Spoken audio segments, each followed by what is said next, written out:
Yins means like you ones, you wins. It's like, hey, what are you guys doing? No. In Pittsburgh, it's, hey, what are yins doing in that?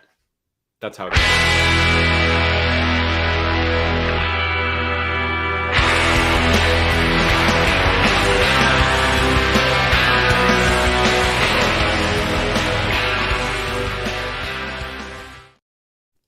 Hello and welcome to Game of Nerds, a weekly podcast on the Cosmos from independent and very tired and somewhat hungover validator teams.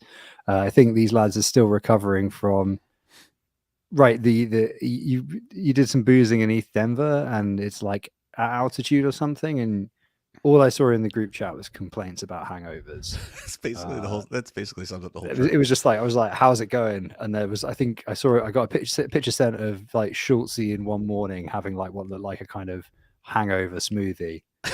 And Noel was like asleep on the edge of the sofa. And I was like, okay, so everybody's hungover. That's kind of the vibe I'm getting from East Denver. It's like, how are the talks? Crickets. Didn't make it. Well, and that was at like 11 in the morning too. That was a hungover picture like 11 in the morning. We're both just like, I know. Well, you know the rules. It's going to be bad till 3 in the evening, right? That's the stuff is serious if it goes past 3 in the afternoon. But other than that, everything's fair game. The first 2 days felt like a week, like because I don't know, was it the first night? But the defund guys came over at like midnight or 12:30 one night. We drank till like 3:30, and just in our house. And then next thing I know, it felt like it was 4 days later, and then it just kind of continued. But yeah, that pretty much sums it up. And then Null, I think. I mean, we were together for 5 days. I think the total time we were actually together with him and I both being awake at the same time was like maybe a day and a half. Just very, very little. Literally. Like, was he just jet lagged, or did he just? He was really jet lagged. Yeah. Null doing null. No, he was really jet lagged. We were up late, which I think was early for him, and then he would go. You know, it was 3 or something, go to bed, and then I think one time we were out somewhere and it was like 3 p.m. and all I get is we all get a DM like, how does the coffee machine work? It was like 3:30. I was like, perfect. I was like, good morning. How are you? Well, that was the day that he went to the rave, right? I guess there was right. Yeah. So we all went to the Cosmos Peak event, I want to say, and after a couple hours, Usurper and I were like, all right, well, I think it's about time to take off. Whatever. Where's Noel? We couldn't find him. He did a couple rounds around the bar, couldn't find him anywhere, and it's like, he must have taken off already. So we take off. And then that morning at like 2 a.m, he texts all of us and he's like, hey, what's the code to the house? Or 3 a.m. Out. Yeah. But semi-fortunately, the lock to the house was behind a screen. So he just like put his hand through the loose screen and unlocked it and walked in. And then for the rest of the trip, he was all paranoid about there not being a lock on the house because there wasn't a lock on the house. There was literally no house. Wow. That's fucked up. Yep. All that's our servers in danger. That's kind of like we were at a conference last year, and some guys at the table next to us were like, "So what do you guys do?" And I was like, "Get the fuck out of here! We need to get the fuck out of here." And then Jake just gets up and it's like, "Yeah, we're here for a crypto conference," and I was like, "Okay, cool, great. We're gonna get murdered in our sleep." He's like, "It's fine. You're super paranoid." It's like, Jake, we're within sight of where we're staying. We now have to decide whether we're either going to walk to the door of the place where we're staying or we go in a completely different direction purely to throw these guys off. And he's like, you're overreacting. Walk straight to the door. So here we are. And I was like, okay, we're definitely getting murdered now. Like, we're definitely getting murdered. And everybody was super chill about it. And then when we were upstairs, and everybody else was like, oh shit, actually, Frey's right. We need to wipe our ledgers. Oh yeah, maybe. like just on the off chance that lads with hammers are coming. And I was like, well, it's not even like we've got much. Well, most of us, it's not even like we've got much money. So it's just like, you don't have to worry about that anymore, right? They're like, especially this benefit of bear market, right? Yeah, they can bust in your house, and what's going to happen, right? Right. Just well, they feel bad for us. Yeah, they're like, have some shit coins. I can send you 4 million Chihuahua, but that's all I got. I can't even send you Cerberus anymore. Yeah, exactly. You could clean me out of a few Geno, but it's gonna be like $50. So, they're Cosmos validators. Go pick on someone else. Yeah, I always find like those kind of like rave type things at like a conference are a bit of a weird vibe, and doubly so at a crypto conference. You're just like, yeah, I was kind of just happy being at a bar actually, because I'm not really just it's not a happening dance floor other than ironically. It's like a wedding dance floor at best, but you know, wedding dance floor. yeah, do you know what I mean? Like a wedding Oh, that yeah, everyone's kind of like, "Well, let's laugh." Well, You and know, this was like- hosted by the Milady NFTs, I guess. It was a Milady NFT rave. What's a Milady NFT? I'm not sure what a Milady is, but it's an NFT. Let's see if I can find it.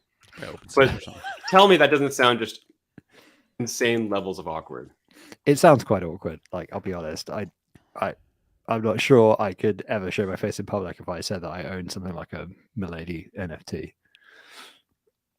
That's so But hey, maybe it's because I'm a boomer and I don't understand what's cool anymore. But then that has always been true, so that's also fine.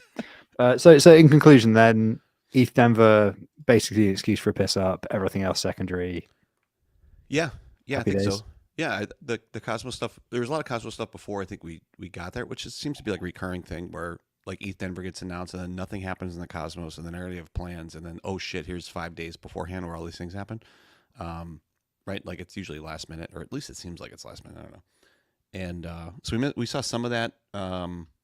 Got to see like there's some couple Juno events which were good, and like the DAO thing that Jake threw on. That was pretty good. There was the was it Shared Security Summit? That was called? It was Shared Security Summit. I missed some of that. These guys were there in the morning. I was there in the afternoon, which was good. I got to meet the Skip guys, which was nice. And there was a lot of like modular blockchain talk in the afternoon. It was like over and over. But there were some good topics in there. And yeah, I mean, I was just kind of looking for people who I either knew or were like reaching out to. You know what I mean? So that was pretty good. We went to an Aptos thing on Saturday. I didn't even make it to ETH Denver. Literally, I didn't even make it to one single thing. It was like everything Really? else. Yeah, I didn't. Not even one You day. didn't I didn't go to need one thing. Yeah, I mean, I didn't because I want to kind of walk through at least like I usually like walking through the swag booths. You know what I mean? Like just seeing what's around there. And these guys were like, it was a waste of time. So I didn't even make it over that. So a few good after night party things, and you know, and honestly, it was worthwhile. It was worth going just to hang out with Gaming Nodes crew plus extended friends and family type of thing. And then we took a couple days out of Denver, little altitude sickness type stuff, and you know, back home. A little bit of That's it. altitude sickness. That's it. That's all A it couple of was. beers, bit of altitude sickness. Yeah, Like, oh god, I'm just yeah. feeling so altitude sick this morning. It's, like, It's a mix of things. it's definitely what's happened. Like the one person who hasn't drunk is like, huh? What? Mhm. Huh? Yeah. What? So I wish you were there. It would have been nice to get the four of us together next time. But They have the good reasons. They talk about that on the train. You know, when you take the train from Denver to California IA. Yeah. They talk about the drink. They're like, don't have unless you want the Oh yeah. the Zeph. What they have the Rocky cocktail or something. They're Yeah. like, don't have a drink when the train is passing through the high pass Yeah. because Yeah. you'll get smashed off one drink and you have a right old headache by the time. you- Really? We were Yeah. going with I a think couple train guys. tunnel is at 8,000 feet, something like that. Or it's either it's like it's a really rememberable number which I haven't remembered. It's either like 6,600 feet roughly, or it's 8,800 feet. The Well, tunnel. yeah. We were at 10,000 feet. Yeah. So maybe it's 8,000 feet then, because you come out of the tunnel Sure. from the Denver side of the Rockies, and then you literally come out of the tunnel and a ski lift passes over the top of the train That's cool. immediately. That's cool. Well, there's ski lifts everywhere over there. So Yeah, because That it's a doesn't mean ski anything. resort. I can't remember which one. I want to say Fraser. Yeah, Breckenridge is at 9,600. That's the base of that, and we were up a little bit from that and everything else. Yeah, a couple of us 9,600, were what's feeling that it though. That's like what 2,800 meters or something. It's pretty high. more even, I think. 3,000 meters. Wow. Okay. Shit. That's Yeah. like 3,000 meters. that's like glacier height. Yeah. That's like summer snow height. Todd It was says it was a that's lot, at and it was Lake so Park. dry. Like trying to sleep, you could only like I got a bloody nose every night for one thing, and that's not fun. For two, We you'd got- like try we're and fighting a lot. sleep, and because I'm trying to avoid a bloody nose, I'm breathing out my mouth, and then my mouth would dry out, and then you have to like do the whole thing where you swirl your tongue around to try to generate just a little bit of saliva. Man, all night long, each night, it was tough. It was tough. It was. It just sounds like a bunch of It people is. in like early middle adulthood, just like complaining about mild ailments for 3 days. My right knee and my I- hip are killing me. Yeah. And the pillows were really tough. The Yeah, pillows are exactly. rough. Yeah. The water's too Ah, but- soft. just got a little bit of eczema. Like Goddamn eczema. this humidity. Yeah, to fit right in, that'd have been great. I was literally complaining about that earlier today. So yeah, happy days. Yep. So yeah, gutted We- to have missed that. But what else has been happening? So yeah, doxed. I look terrible and sound terrible because I've just had a child. So and that's also why I'm not in why I'm not in East Denver now. That was last week. Why I'm not in anywhere now other than here, and was changing babies before. So what the fuck have I missed? What's been happening in the cosmos or in anywhere? Like what's been happening? I've literally not seen any. Oh, the government could have fallen. I barely would have known. Like it's just been a long tunnel. The last week has just been a long tunnel of coffee and midnight changes. I don't know. We were all kind of out for the last 2 weeks, so I don't know what else the hell Yeah. happened. Just that altitude sickness. the Like altitude sickness. it really does take Price. me. We just keep watching the prices; they keep falling, and we're just kind of sitting Yeah. around. And Yeah, every time you think it's at ATL, right? That is Yeah. the one thing that's the one thing I have been paying attention to. I'm like, ooh, I keep downsizing our servers, and the price keeps coming down and making it unprofitable. Just like, what are you It's doing? funny. Yeah. Yeah, we've gone from being invited to fancy cocktail receptions from our account manager to just not being contacted at all, just quietly ghosted. You text them, they're like, "Who's this? Like this guy's got no money. New phone. Sorry, new phone. New phone. Are you a client of ours? No, Yeah. we're not really sure about that. Crypto client. Yeah. Yeah, Mhm. it's not a growth area for us. Right. It's not a priority at the moment. Aye. Yeah. Well, Cerberus shut down on what was Oh, it, yeah. Monday? I think Cerberus shut down on Monday. Yeah, we were in the car. Yeah, we were. Yeah, Polka. I think Polka. I saw PolkaTube post, or maybe it was Polka's intern post on Twitter. Like they got the last TX. Yeah, the last transaction. Yeah, Pretty good. It's a shame they didn't IBC that token, and then they could have had the last transaction as an NFT. There you go. Yeah, that Probably shut did. down Monday. It's over. Dream's over. It's Dream's probably over. it deserved to die. So fair enough. Well, I think it's pretty interesting though, because I think this is the official first chain that's being shut down.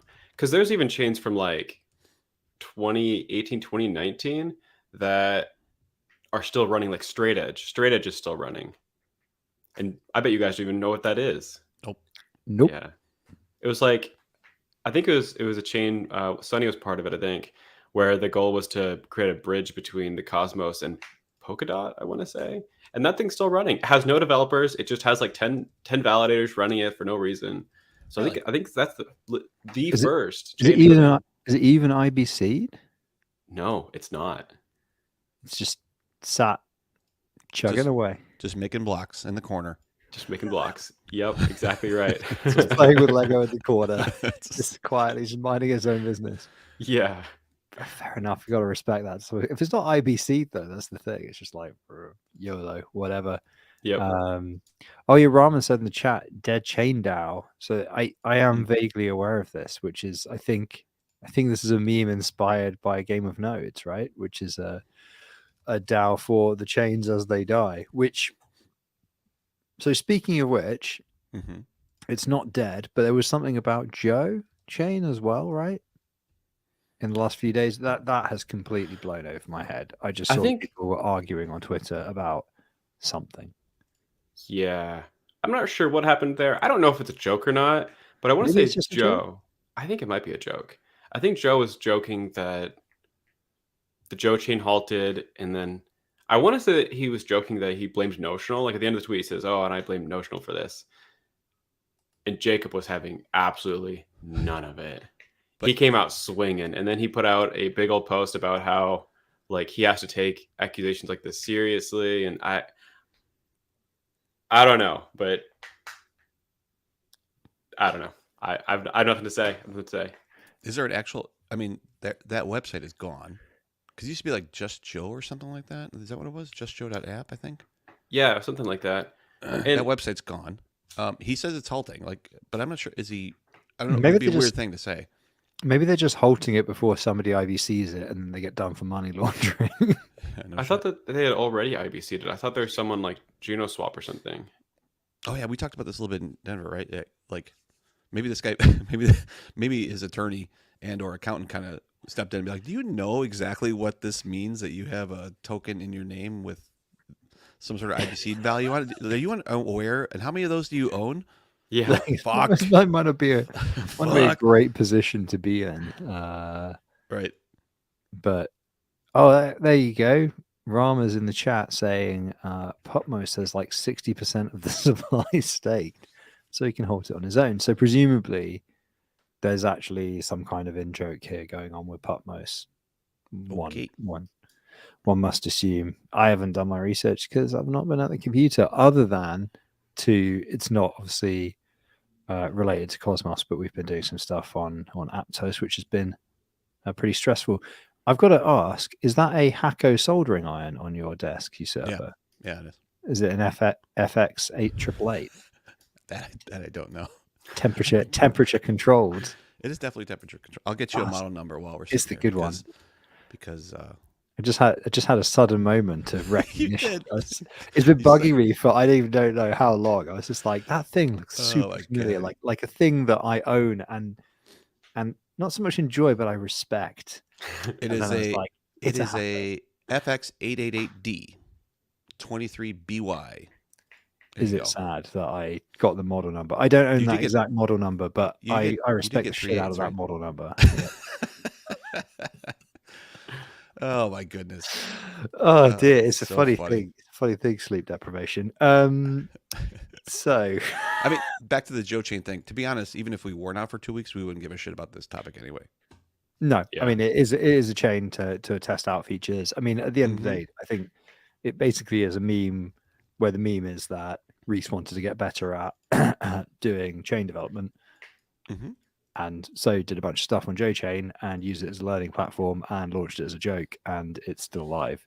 Yeah. And I don't know how much Reese is actually like super. I mean, I don't know. We've had Reese on the show before. We could ask him again. Like, are you like still super jazzed that Joe is a thing, or are you beginning to be like, Shit. yeah, Well, exactly. I think there was a lot of drama with it with Notional before because I think it was a fork of the Eve chain that Notional was building. Mm. So I think that might be where part of it's coming from, where because of that drama, they started winding it down. Yeah, well, maybe I don't know because Eve was just a fork of Juno with YOLO'd features in basically, Right. Yes. and With the yellowed features. well, yeah, I mean it's basically just like YOLO and a bunch of features, and if the chain crashes or it's unstable, well, it doesn't have the market cap of Juno, so who cares, right? Right. And then I think Reese was working for Notional, and then he wasn't working for Notional, and he was just like, oh well, I think he did a fair bit of the actual work, and so he was just like, well, I'm just gonna fork it. Mm-hmm.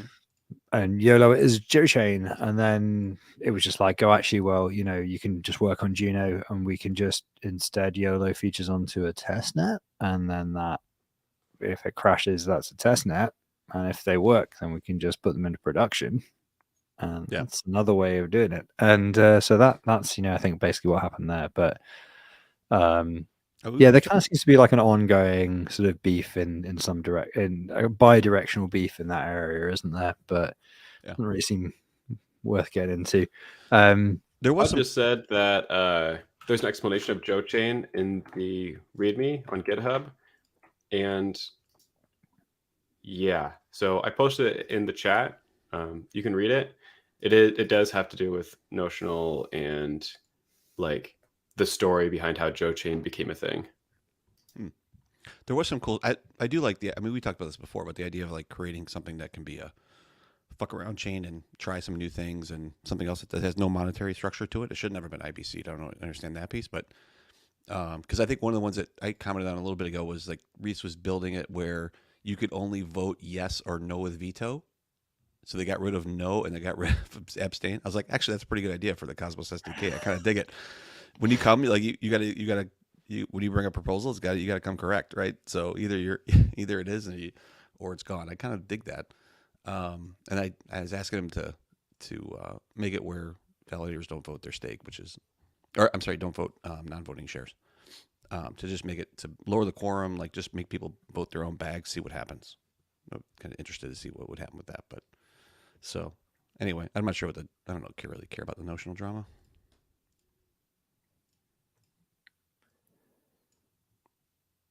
I think DeFray locked up. I think he's reading through the README right now. I think he locked up. Yeah. Okay. So yeah, well, your response was basically where I was like, what can you do? Thanks for the heads up, Todd, on where to read. Yeah, thanks. Because that's kind of, I don't know if it makes it better or worse to know. Yeah. Yeah. I mean, TLDR, it's not worth getting into. Would be from having actually read it all. It just seems like. Can I actually? Do you know what? It's this. Sorry for those on podcast players. I just made a sort of flapping, a hysterical flapping gesture. I think that's really the only answer, though. That is the takeaway. It's like, what you gonna do? Yeah. Rama just said hello, traveler in the chat. I wonder if that's so. I don't know. I'm going to be the most scatty I probably will ever be. But I wonder if that's a reference to folk. Have you ever seen any of Limmy's show? It's kind of. It was sort of like a low budget Scottish comedy in the early 2010s, and there's this great sketch where it's like one of those old phone into the TV adventure things where they're just basically trying to keep the person on the line so that it costs them money. And there's this guy with like a really shit beard on called Falconhoof. People call in. He's like, "Hello, traveler."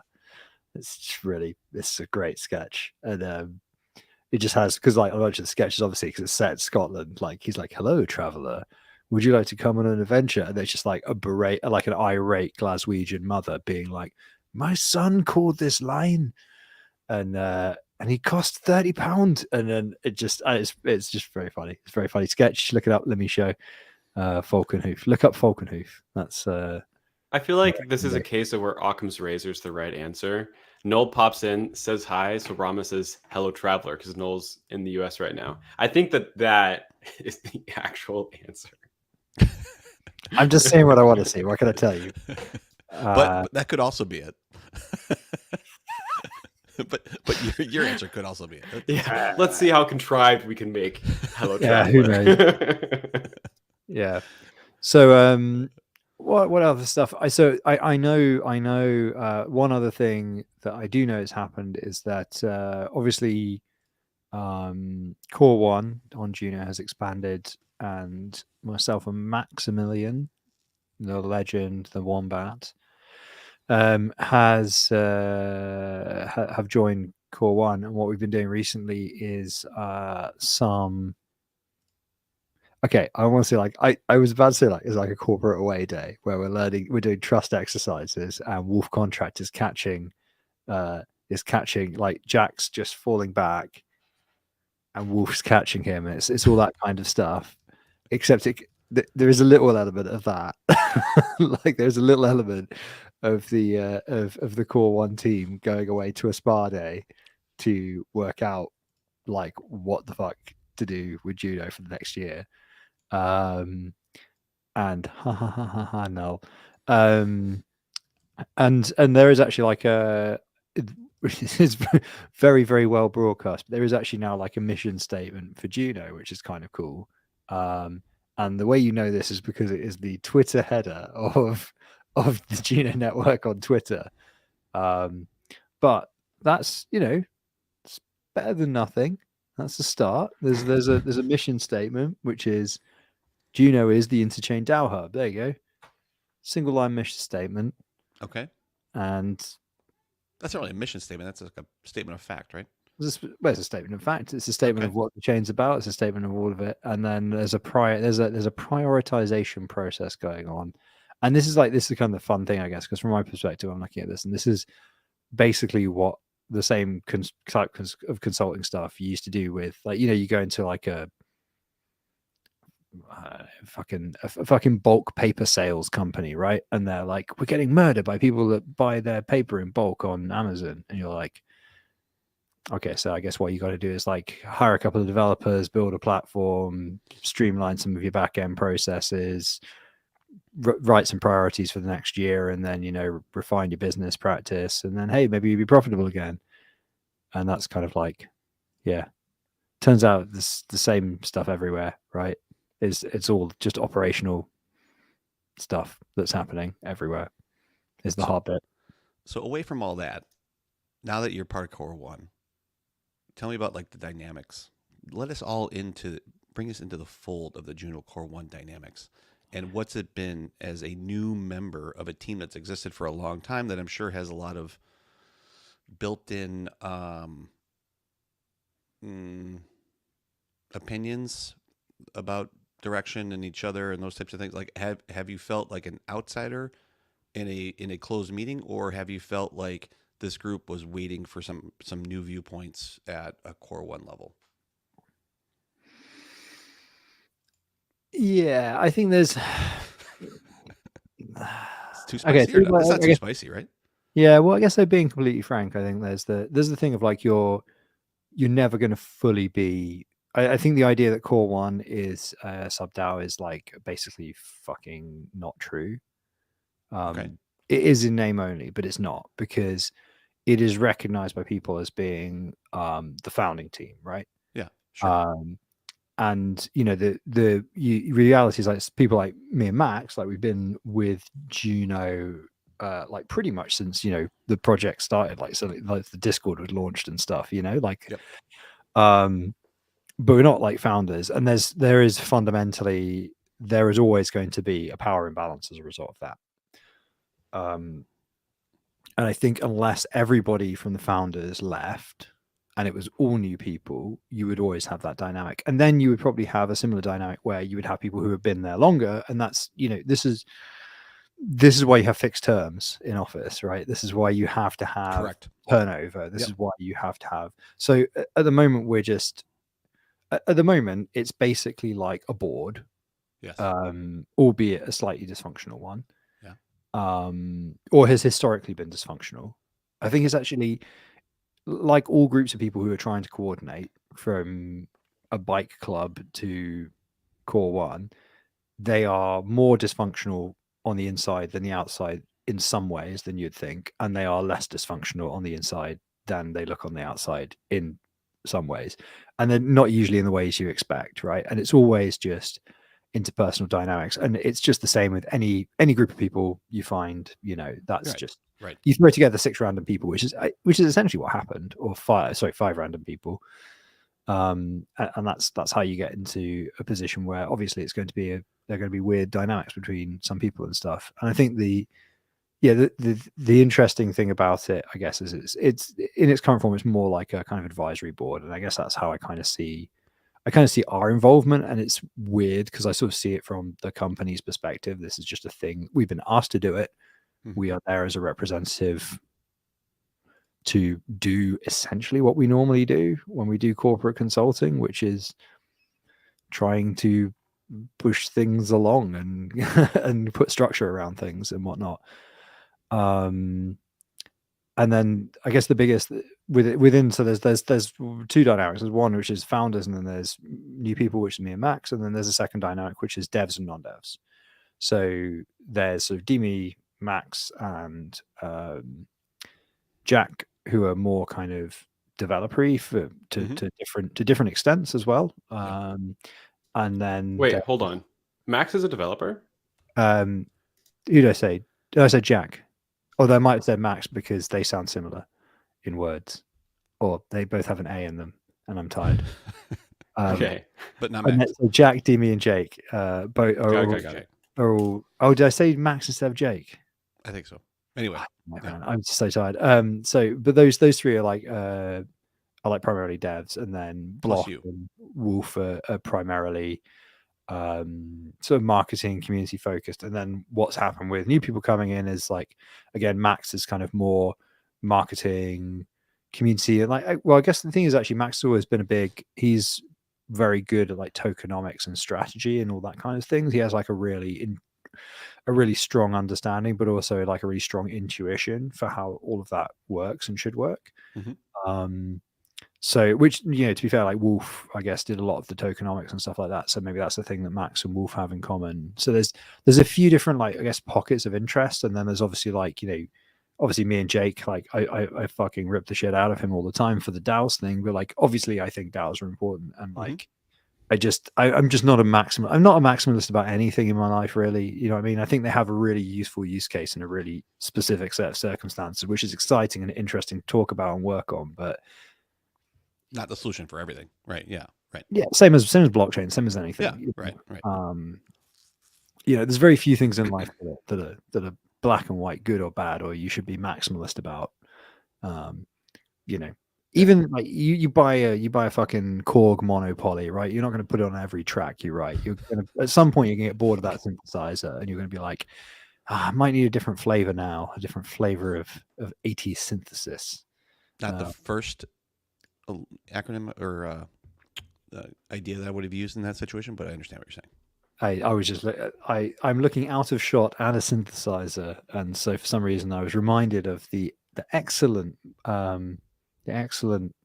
default first preset on the, well, it's not really a preset because it's kind of pre-presets, but like the absolute stock monopoly sound that everybody sets up the first time they get their hands on one. I wish I owned one, but I just totally can't afford one and can't justify affording one, because I would just put it on this one sound and be like, and then I get bored of it, and I'd be like, why did I spend $3,000 on a synthesizer for one sound that I could just do with a plugin? That's insane.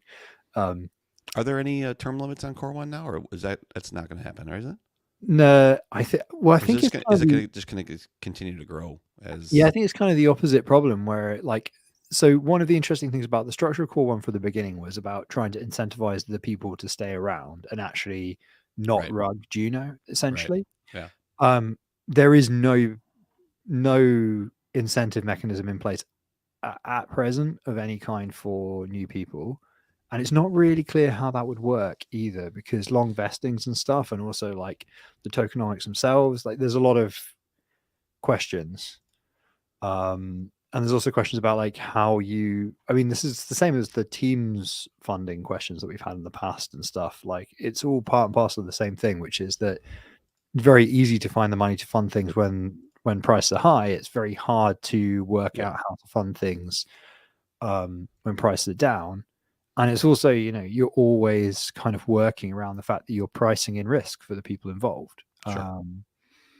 So, but the idea that it can expand forever is obviously not true. And I guess at some point people will have to come and go.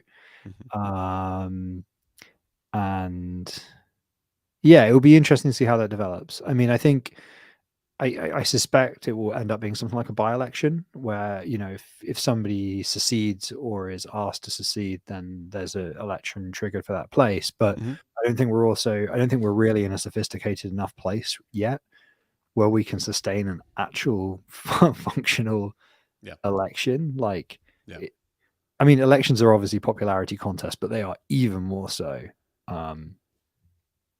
in this space. Sure. I think.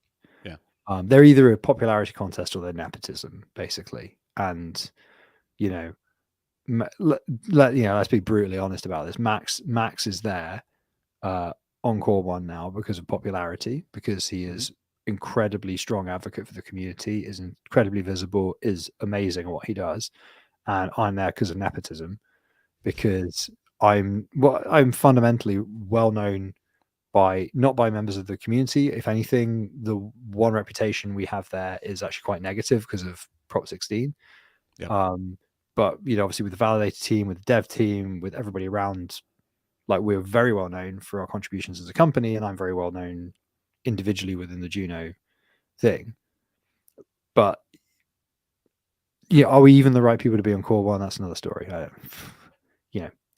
It's an interesting, I guess it's like the thing of like, everything we're doing right now is just fucking throwing stuff at the wall and seeing what sticks. Like, we can put as much process around it as we want, but that's still kind of where Core One is at, and that's where Juno is at. But I guess that's part of this, you know, to take it back to the thing that we've decided, which is that, you know, Juno is the interchain DAO hub, is to go like, Juno is a DAO, DAO is the main blue chip on Juno. Take that as given. Where do we go from there? That's the decision. That's the decision Core One's made. Insofar as like we have any real say in kind of pointing to a direction. And that's kind of okay, cool, right? What do we do with that information? Right. Like what? Yeah, good point. So is that what the decision was? I don't know if I really heard that before. So the Interchain DAO Hub, meaning what about other applications they're trying to launch and other types of things that are sitting on top of Juno? Is it not about permissionless CosmWasm? Well, it is. I guess the point is that like permissionless CosmWasm isn't a differentiator, but what is the differentiator for Juno? It's the community that's built around it, and it's the, I guess, like the tooling that has actually emerged on it, which is primarily about. See, this is the kind of because this is a technical podcast. It's mainly validators, mainly developers that listen to this. So I think when we talk about governance, what we're really talking about is how you manage incentive systems. We're talking about voting. We're talking about managing treasuries. We're talking about, so at the moment, I'll get on to this in a minute, but like I'm writing some stuff for HowDAO to essentially like secure the treasury. It has a similar mechanism to something like the Unity contract, where there's an overrider sub DAO. There's like an overrider group of people who can veto decisions, essentially pull decisions back where they involve moving large amounts of funds, right? Yeah. And it's just proof of concept. It needs some more development. But WinDAO have a similar thing where you can propose a contract, but you can propose a thing in their DAO, but you can't execute it, and their developer multisig has to actually hit the execute button. So there's a whole bunch of like quite interesting things like around that, which are really about building organizational structures in a trustless environment, right? It's about nerds on the internet, right? Organizing nerds on the internet, back to the thing. And it, if it's, for me, the interesting thing about all this experiment has always been like building incentive systems. It's like, okay, cool, build an incentive system. You now need to manage the system that you've built. Okay, you're gonna need a DAO. Like it might be a DAO of 5 people, it might be a DAO of 3 people. Right. You're gonna need a DAO. And the problem is the name DAO is kind of lame, but like at some point you quickly see you need something like a DAO. You need a multisig, you need a DAO. And that tooling has to come from somewhere. And DAO is just the best current DAO tooling anywhere. Agreed. In crypto. Yeah, agreed. And so like by definition, it is the best blue chip on Juno. Now, is it going to pump anybody's bags? Is it fuck? So that is that then, but That's a once big you question. say, okay, home of DAO, Interchain DAO Hub, that is what Juno is. It's community is DAOs. Uh-huh. Do ordinary people give a shit about DAOs? Developers give a shit about DAOs. People running large projects understand the value. Do ordinary people give a shit about them? No. Right. So then the next thing becomes, how can you make another project, or how can you encourage the devs that would want to build with DAOs and build interesting new synergetic products to come and build on Juno and build the thing that the average user would give a shit about? And maybe that average user doesn't even want to fucking hear the word DAO. They don't give a fuck about DAO. Doesn't matter, right? That's just how the sausage But it is just made. so happens that the thing they want to use has to have a DAO at its heart, because of course it does. Right. And that was kind of like the whole thing with Howl. It's like we were obviously very close to DAO. We were close to a lot of other things that we wanted to do, and it just links them all together. It's like NFTs and DAOs and posting stuff and content and blogs and whatever. Yeah. Like it just all kind of goes like, oh yeah, this is kind of the intersection of all of these things result in you sign a multi-sig transaction and you post some content. Yeah. It's like Well, I mean, there's other ways to think about it as well from a developer perspective. Like, if you want to build a website, arguably one of the best things you can use is Django, which is a framework for Python programmers. And the main reason to use Django is because they have a lot of built-in tools around database management, right? And DAO is kind of the same way, in that the way you have to frame it, the usefulness of it isn't something you would think commonly. You wouldn't think going to Django is the best thing offhand, like as the average developer, because of its database management and it's like admin panels, all that built-in stuff. But that's the reality. The reality is it's just that one level deeper, where once you have experience and you've kind of hit these problems yourself, you realize, oh, I actually don't want to do any of this. I can offload it over there. Sure. That's the beauty. Yeah, I mean, that's the kind of thing with it, is it's not so much like it's not constricting the framework of the thing you build. It just gives you an API, so you go, I don't have to write a fucking DAO contract so that our project can have a DAO. I don't have to write a sub DAO contract so that I can write an escrow contract that can protect the treasury of our DAO. I don't have to, like, all these other things. You can just go like, okay, well, there'll be a sub DAO. It will have a contract address, so I can make this thing over here that takes a contract as its admin, and I can just write a contract with the assumption that I have DAO, I have sub DAOs, I can figure that out later. And it's that kind of stuff where you're like trying to actually administer how all of that works. And again, like it's also so early. You're just like, so much of this is just like, it's still quite hypothetical. Like to launch HAL, we have, because it's completely controlled by a multi-sig DAO, we had to just like actually do all of the contract deployments and all the code and everything, like the uploads and everything via DAO. And there is a moment where you are like, okay, this is crazy fucking future technology. We're literally just managing software via cryptographically signed transactions with ledgers. And there's 3 of us in 3 different time zones signing off on this to get it launched. That's fucking nuts. And then you get it launched and you're like, oh, that's really cool. Okay, but yeah, nobody's actually gonna. There isn't a mass market app that's gonna launch this way or do this for fucking years, right? Because we're just so early. Like, but I think that is the interesting question though, is how you actually turn what is a really cool set of tooling for nerds and developers who want to build serious products into something that serious developers look at and they go, oh fuck, I have to build there because actually I don't really want to fucking manage this shit myself. Yeah. And more broadly speaking, also this ties into the IBC thing, because the more IBC tooling you build around Juno and around DAO and around all this other stuff, you know, you can build on your own chain or whatever, but it's also part of that. So you said, Serp, like, how does this tie into the permissionless cosmoplasm thing? Well, the permissionless cosmoplasm thing has always been like, build your project on Juno, spin up your own app chain later. Like that's the app chain thesis, right? Yeah. So if you go, well, we're going to be an incubator, like the IBC maximalism thing comes like quite naturally. And again, most of these projects need DAO to manage how stuff kind of works. Like that's something what we found building a non-trivial product. And you go, okay, well, if we were going to launch the first version of it, as we did, we launched it on Juno. If that were wildly successful and we launched an app chain, it's not like we would move the DAO. We would want to probably just interact with it over IBC from another chain, because you've got all of your stuff is kind of set up over there. You're not going to be like, oh, I'm just going to turn all that shit off. It's kind of unlikely, is it? So there's also like an element here where by making one decision, you kind of go, okay, well, it also means we have to work out the IBC middleware story. We have to work out all of that side of things to make that thing work better. And again, it's like projecting forward quite a period of time, because it's just a long way away, you know, like whichever way you kind of look at it, I suppose. But and then like I suppose other things fall out of that, like mesh security and stuff like that too, where you're just like, again, it's about how do you ensure that value is coming back to Juno as an incubator, I suppose. And it's not fully worked out. Like nothing is at this point. But yeah, I don't know. Is there anybody on the Core One team that's like singularly, or is there a group that's singularly focused on monetization?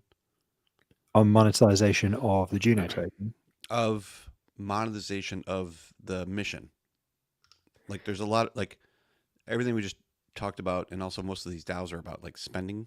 Like they're all about, you know, growth funds or this or that, and finding ways to be able to dump community tokens and, you know, basically paying for users, other types of things. But like that example there, is there anyone responsible to say, what do we, it seems like sometimes we build just to build and we don't have a singular vision in terms of who wants to buy, whether that be chains within the Cosmos or, like you said, maybe things that are outside that might come forward. Like, is anybody thinking that way to say, okay, we have this great tooling, how do we make sure that we're aligning all of these decisions and this backlog of cool things that we can do to someone who's willing to pay for it? I don't think that exists currently. Yeah. And I think one of the biggest I think it's something certainly something that Max advocates for and has always advocated for. So I think historically, I don't think I would argue that that's the thing that was thought about. I think it's build it and they'll come attitude. Yeah. Which is just, crypto has investors, it doesn't have users. It's back to the thing we always talk about on this podcast. Until crypto has users, or not even crypto, until interchain applications with use cases have users and not investors, that is moot. And really, it's that thing of, well, it's like having 10 or 15 decent quality protocols that are all bringing in a small amount of consistent user base and liquidity. Like the idea of these crazy pump and dumps and stuff, like that's just not how the future is going to be. The most useful thing crypto can do is microtransactions. Like it's just going to be like 100,000 users, 200,000 users transacting very small amounts and then having to swap in and out of the native token. That's to me, that seems like one of the most obvious things that you can do with crypto. And that's why I'm so like, you need to find use cases that are not like, that are just bankable. They just solve a problem for people and they just interact with it and generate a small fee each time. And it's not gas fees because that shit doesn't scale. It's like people actually spending money into an economic mechanism, right? That has some kind of go around. Like, Yeah. I don't think I think like I say, I think Howl is like a proof of concept more than it's a thought experiment fleshed out, put out into the wild. But it has all of the hallmarks of what I personally believe you need to do that thing, which is have a internal logic behind a cash flow, have a link back out to the sustaining platform, have those incentive feeds in it and stuff, and have like a clear user, like, I want to do X, I can do it here. Here's how I do it. I can bring in my NFT from over here. I can do, it's all of those things like kind of in synergy. And then, and DAO is required to do this and blah, blah, blah, blah. Right. That's, it's like to me anyway, maybe it looks incoherent to other people, but I think it's a coherent product picture. And I think it's part, I use the example over and again, not because it's something that obviously is near and dear to my heart, having spent a lot of time working on it, but I think because that's the kind of protocol we need to build around DAO is try and find ideas like that until one of them sticks, like something that works synergistically with this like best in class DAO tooling that brings users, and then market the shit out of it. That's kind of my perspective. But then, I'm a product, I've come up from like the product engineering style of like the last 10 years of engineering, where everybody's just like, oh, it's not about being smart. It's about finding the right product and market fit and shit. And, and just getting told that, you don't have to use functional programming. It's not, it doesn't matter that it's better. Just write it in JavaScript. It's fine. Get it done. Just get it done. Just ship it. It's fine. Then a year later, it's just like, it's falling over. It's fine. It's just, right, we could rewrite it. It's on fire. You've got to rewrite it. It's fine.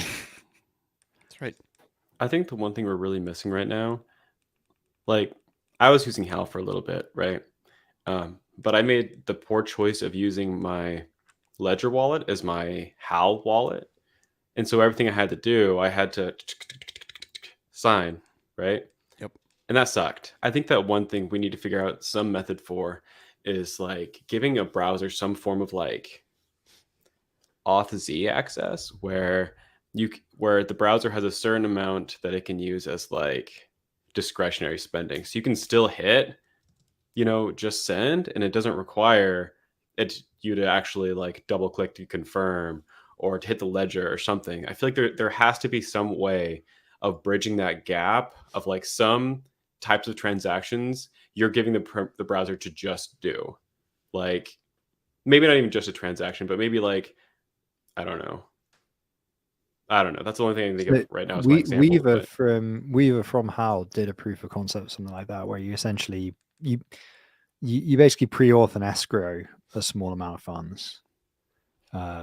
So again, it's the microtransaction use case. It's gas fees use case. You basically just like go, boom, okay, here's like a third of a Juno, done, and then when you then interact with it again, you're basically interacting from memory of how it works, something like this. You then interact with that contract.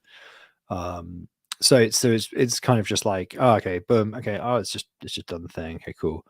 And I think you probably still needed to go.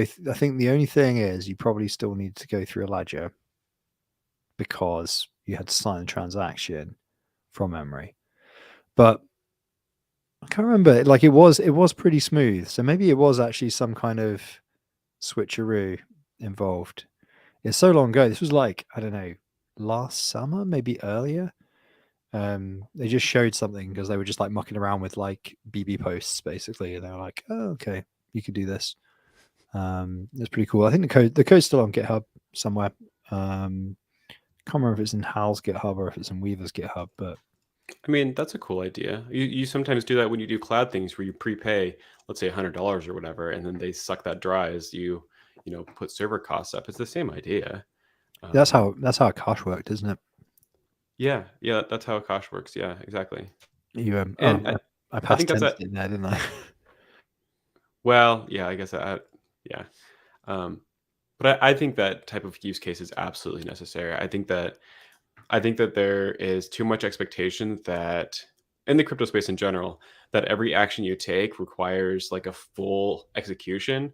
Like it's objectively true that that is a bad user experience. There's a reason why in most like settings things you change, they only take it like at the very end or whatever, or you don't even have to hit accept for it because people don't want to have to hit that many buttons. That's why there's such an argument of like iPhone versus Android, which one's easier based off of how many like interactions it takes to, I don't know, open up Google Maps or something, right? So like that it's just such a small thing that like obviously it makes sense that each transaction or each interaction requires a full acceptance because potentially some people have hundreds of thousands or millions of dollars in their account. They don't want to suck it dry.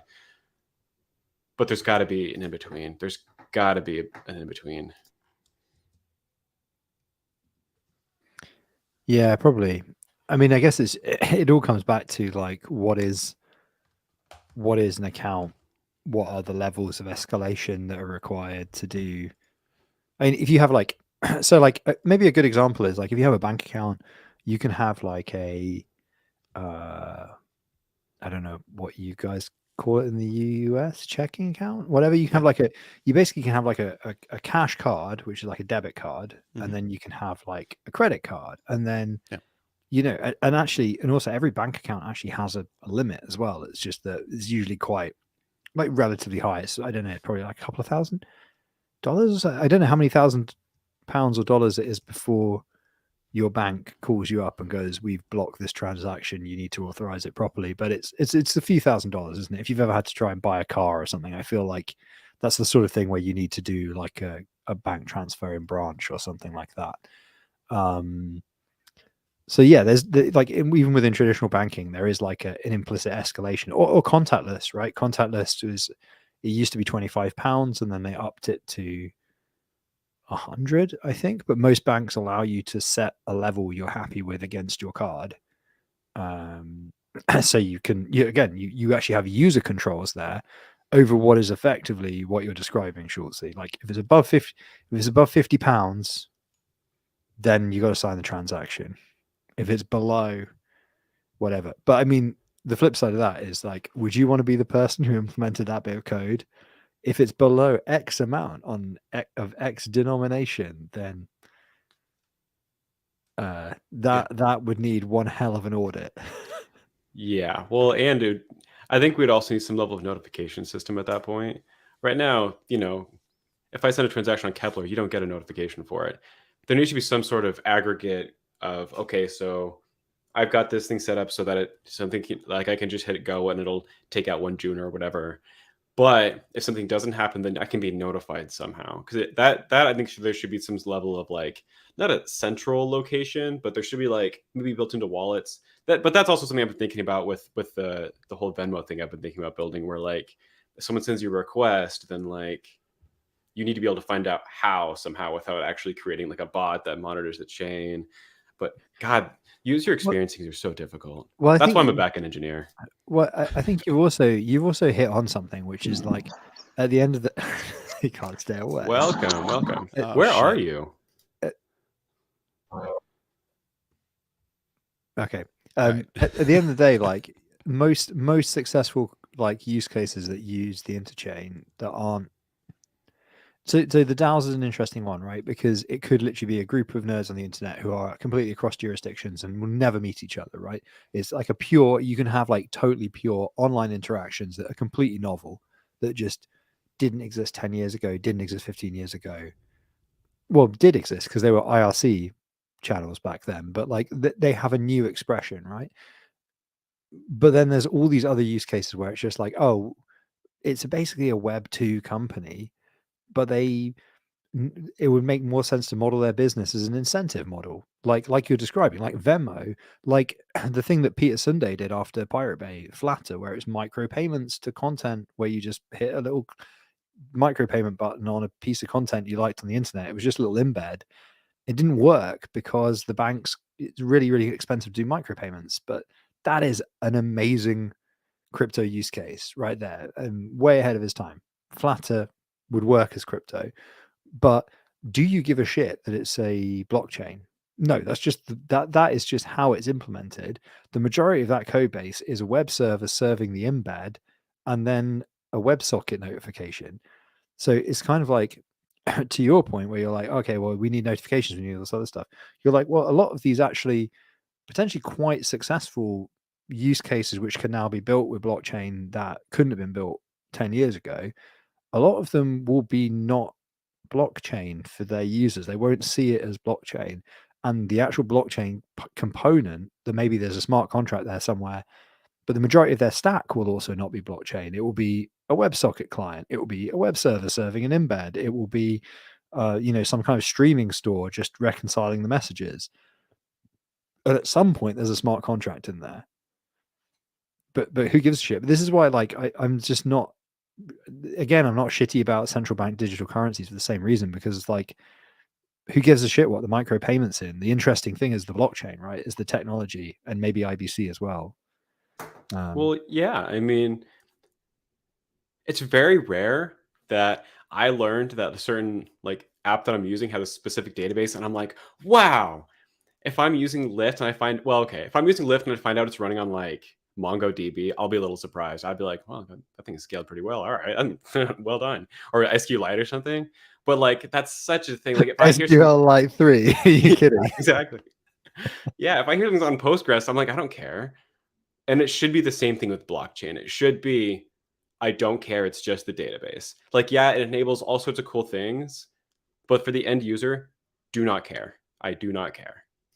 I felt that way about challenger banks. Like, so I did a lot of stuff on like data engineering. Like, I've had built a lot of my backgrounds and that sort of stuff. Like, streaming data stores where you can basically just mash through millions of transactions a second and then just store them all in Cassandra, and then happy days. Like, it's so much faster than any other database technology, and it's just like, it's magic. If you've ever have to deal with that kind of volume, you're like, oh my god, this is really quick, and you get like snappy finality and everything, and it settles, and it's, what the fuck? Like, and you're like, you see how slow like banks were like 10 years ago at this stuff, and then like things like Monzo, like a challenger bank, you're like, fuck, it's really, the UX is great. Like, you literally pay somebody and their phone pings next to you, it's like, you've been paid, and the transaction's settled, and you're like, and you go like look at their job ads, and you're like, fucking Apache Kafka, Apache Cassandra, and you're like you say, it's one of those times when you're like, I am actually a little bit impressed at your technology stack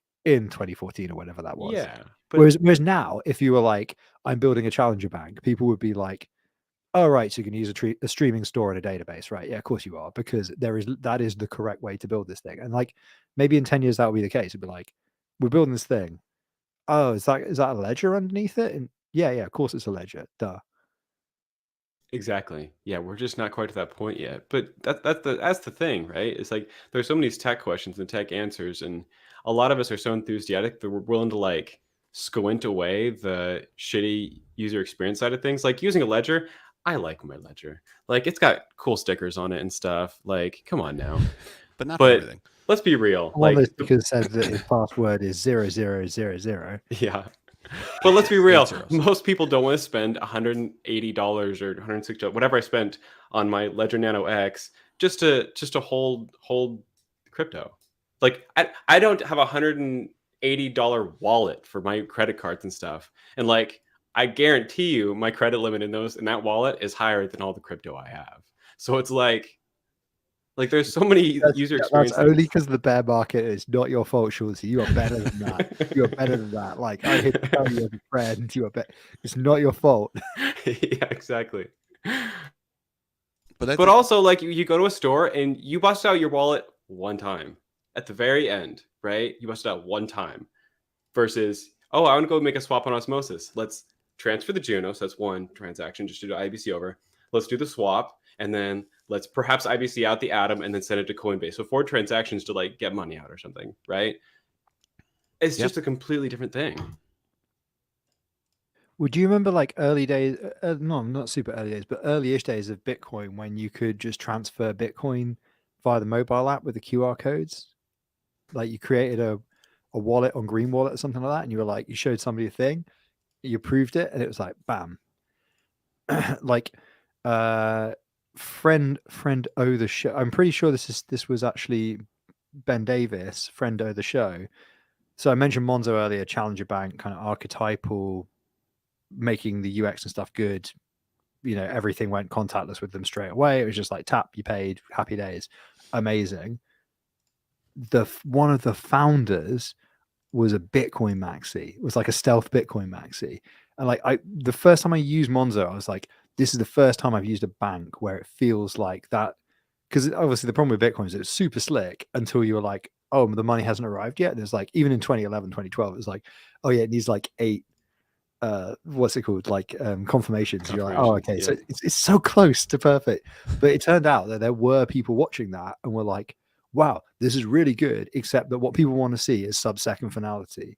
And they went, shit, I could do that with Apache Cassandra. Like, well, you just give people a QR code and they will fucking sign up in droves. Okay, cool, I'm gonna go get our bank license. They did it. That bank is Monzo. It's a fucking $1 billion business. That's funny. And like, yeah, it turned out that guy's, I'm pretty sure he's like a stealth Bitcoin maxi or something like that. I was having this conversation with somebody and they were like, I'm pretty sure it was Ben Davis, friend of the show, who like went and did the research and was like, oh yeah, they totally were. I was like, oh, Wow. there you go. Makes sense.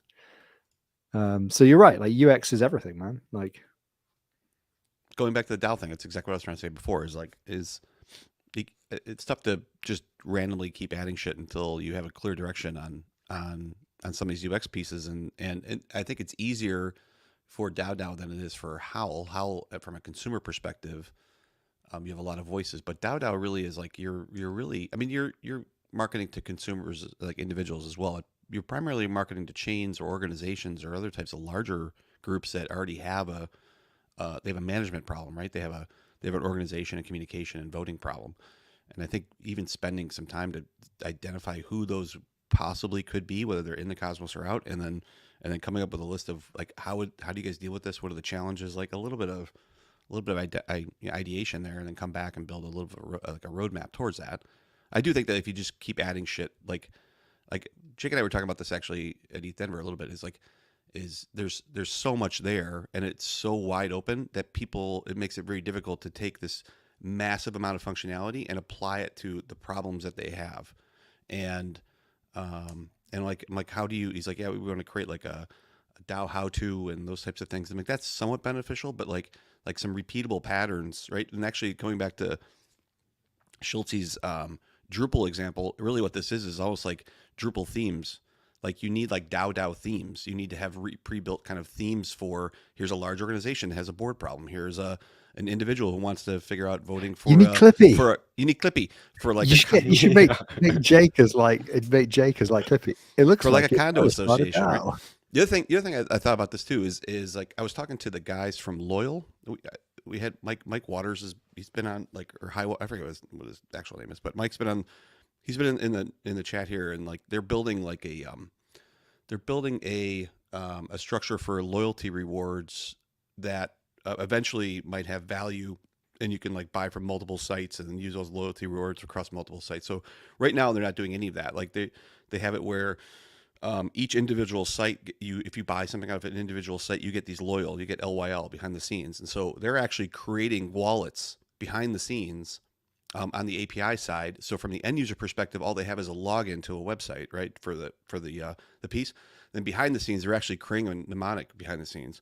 They are applying those loyals after like 31 days to get outside the return period because they can't pull them out, and then it sits in the wallet. Then downstream, so what they're doing is like as people are buying this stuff, or as they're buying off these e-com sites, they're basically creating these hidden wallets of this stuff. And so if you go back to the site, you can see you have them. You can apply them. You can use those tokens.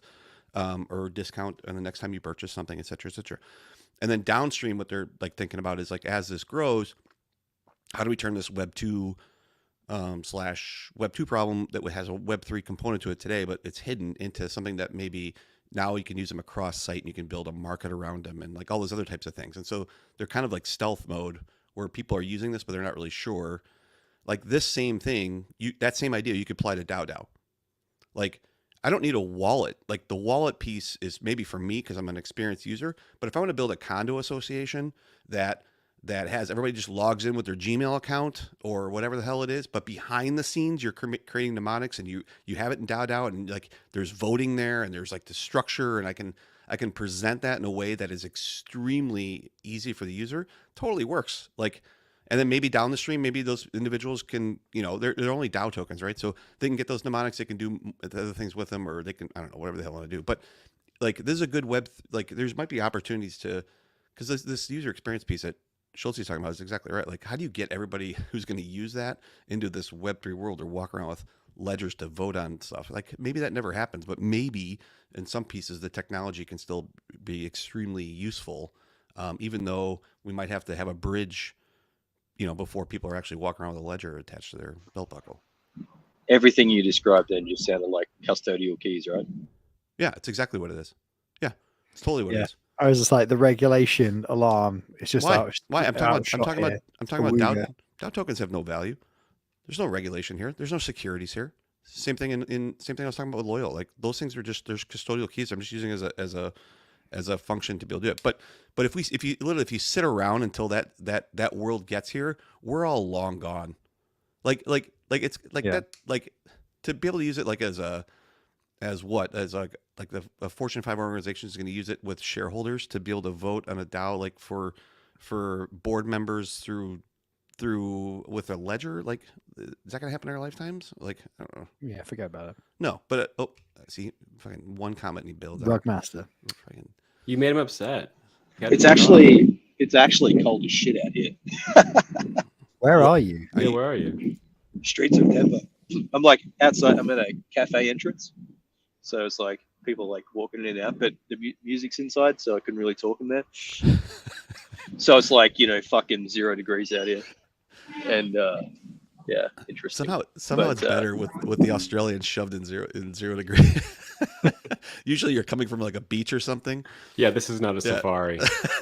He looks really uncomfortable. He does. I know. Like really uncomfortable. Yeah, I'm literally going to bail in a second. I just got in the way of someone's pram. They're like, how do I get this fucking thing around you?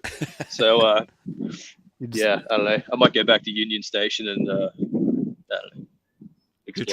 You're training out today, or what are you training out? Trains at 7 okay, to Chicago. Oh, you're going to Chicago. Neat. Yeah, going to Chicago and then spend a few days in Chicago and then go to New Orleans and then go along that southern area back over to LA.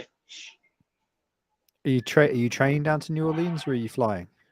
I got an Amtrak pass, man. Oh, just like sick. ripping on trains everywhere. I'm so jealous. I really want to do the Southern Chief. Yeah, it's I'm going to be on it. So, but no sleeper. I'm doing it. Sitting on that fucking thing. Although you miss it. You're not in sleep. The sleep is fucking awesome.